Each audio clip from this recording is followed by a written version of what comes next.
Kannur ADM-ആയിരുന്ന K Naveen ബാബുവിന്റെ മരണത്തിൽ CBI അന്വേഷണമില്ല. Naveen ബാബുവിന്റെ ഭാര്യ മഞ്ജുഷ നൽകിയ അപ്പീൽ ഹൈക്കോടതി ഡിവിഷൻ ബെഞ്ച് തള്ളി.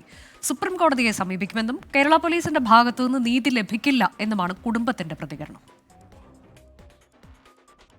ജസ്റ്റിസുമാരായ PB സുരേഷ് കുമാർ, ജോബിൻ സെബാസ്റ്റ്യൻ എന്നിവരുൾപ്പെട്ട ഡിവിഷൻ ബെഞ്ചാണ് CBI അന്വേഷണാവശ്യം തള്ളിയത്. പോലീസ് അന്വേഷണം സുതാര്യമല്ലെന്നോ ഏകപക്ഷീയമാണെന്നോ കരുതാനാവില്ല. അന്വേഷണത്തെ സ്വാധീനിക്കാൻ സാധ്യതയുള്ള തരത്തിൽ ഉന്നത ഉദ്യോഗസ്ഥർക്കെതിരെയുള്ള കേസല്ല ഇത്. അന്വേഷണത്തിൽ ഇടപെടാൻ ഏതെങ്കിലും രാഷ്ട്രീയ പാർട്ടികളെ പ്രേരിപ്പിക്കുന്ന തരത്തിൽ രാഷ്ട്രീയ പ്രത്യാഘാതങ്ങൾ ഉണ്ടാക്കുന്ന കേസുമല്ല. കൃത്യമായ പ്രോട്ടോകോൾ പാലിച്ച് ഏത് ഏജൻസിക്കും അന്വേഷിക്കാവുന്ന കേസാണെന്നും ഡിവിഷൻ ബെഞ്ച് വ്യക്തമാക്കി. അതേസമയം കേരള പോലീസിന്റെ ഭാഗത്തു നിന്നും നീതി ലഭിക്കില്ലെന്ന് കെ മഞ്ജുഷയും സുപ്രീം കോടതിയെ സമീപിക്കുമെന്ന് നവീൻ ബാബുവിന്റെ സഹോദരൻ പ്രവീൺ ബാബുവും പ്രതികരിച്ചു. CBI അന്വേഷണം വന്നെങ്കിലേ ഞങ്ങൾക്ക് നീതി കിട്ടൂ. കേരള പോലീസിന്റെ ഭാഗത്തുനിന്ന് നീതി കിട്ടത്തില്ല. അതുകൊണ്ടാണ് ഞങ്ങൾ CBI അന്വേഷണം ആവശ്യപ്പെട്ട് മുമ്പോട്ട് പോയത്.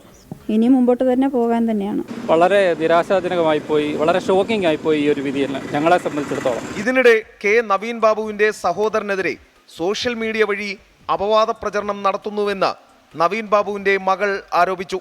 കോടതി വിധിക്ക് പിന്നാലെ പോരാട്ടം തുടരുക തന്നെ ചെയ്യും എന്നവസാനിക്കുന്ന കവിത സോഷ്യൽ മീഡിയയിൽ പങ്കുവെച്ച് PP ദിവ്യയും രംഗത്തെത്തി. എസ് ശ്രീകാന്ത്, 24, കൊച്ചി.